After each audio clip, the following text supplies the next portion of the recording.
Sevim Dagdelen, joins us now, still in Washington, D.C. She's a member of the German parliament with the Wagenknecht Alliance and a member of the NATO Parliamentary Assembly. Her forthcoming book is titled NATO, A Reckoning with the Atlantic Alliance. Her new piece for Consortium News is headlined 75 Years of NATO, 75 Years of Denial. Welcome back to Democracy Now!, Sevim Dagdelen. If you can explain why you came to Washington, D.C., and give us your history of NATO, what you think it's most important to understand. Thanks for having me, Amy. I think the most important thing about the history of NATO is that it's a history of denial, that they have three great myths.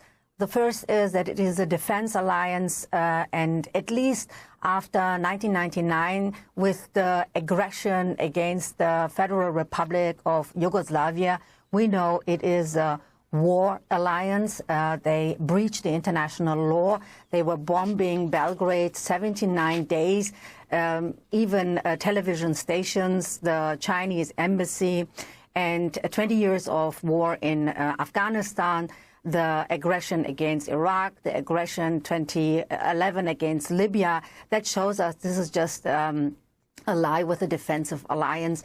The second great myth of the NATO is that they are an alliance, a collective of democracies against authoritarian regimes. And this is a historic lie. Just one example, one of the founding member states was Portugal, under the fascist dictator Salazar, who tortured Africans in concentration camps in Mozambique, in Angola. So the NATO had never problem with fascist dictators. Even the bilateral treaties between the United States and the Spanish dictator Franco was at stake.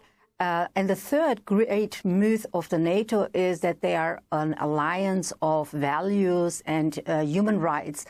But how can you talk about human rights and values if you still have the torture center in Guantanamo Bay where people are tortured in the war on terrorism of the United States, or 14 years of prosecution of torture against a journalist like Julian Assange, whose crime was to expose U.S. war crimes in Iraq or NATO war crimes in Afghanistan, or even, according to the well-known Brown University in the United States, that in the last 20 years, the wars of the United States and their allies killed more than 4.5 million people. And if we look to Gaza, which is unconditionally supported by the United States and the NATO, and especially, for example, from Germany, we see it's a hypocrisy to talk about human rights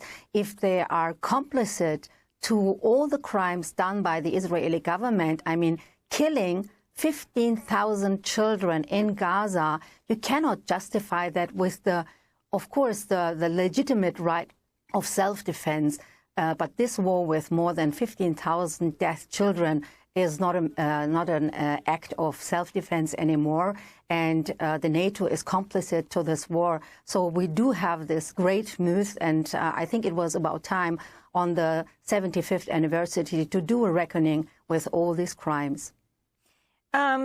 One of the summit's crucial goals is to offer Ukraine an irreversible path to NATO membership. Of course, Ukrainian President Zelensky is in the United States right now.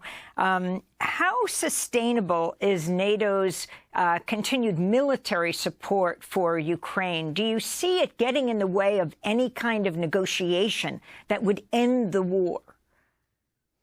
Well, first of all, we have to see that the NATO head of state and government are going to deepen their strategy in the proxy war in Ukraine. That means even more weapons and even more money for Ukraine. And on the other side, less money for their own population, for healthcare, for education, for infrastructure, or for affordable social housing, because this is the other side of this coin.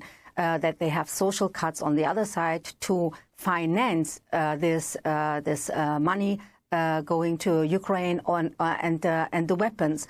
And I found it very remarkable the last days, even though I do not agree on many things of the Hungarian head of state, Mr. Viktor Orban, but I found it very remarkable how much he is being criticized for just trying to have a dialogue. And I think it's the right way to go, what he is doing with his trips to Kiev first, and then to Moscow, and then to Beijing, and now in Washington. He is trying to have a dialogue because whoever wants to stop the killing in Ukraine, he has to send diplomats and not weapons.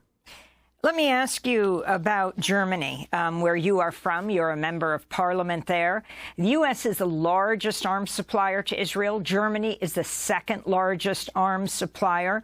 This is the 75th anniversary of NATO. What are the implications of NATO's support for Israel right now? Well, the implications are that the NATO lost, even if they had at least a tiny little bit of moral integrity, they lost every moral integrity, at least in the global south, with their unconditional support for the, in parts, very extreme right-wing government of Benjamin Netanyahu. And even in Europe, for example, we do have support for recognition of the Palestinian state by 3 member states like Ireland, Spain, and Norway, because they want to stop this Sweden's already support. done it. Yeah, and they want to stop this unconditional support. So you have rising contradictions and crisis within the European Union and the NATO states according to this unconditional support.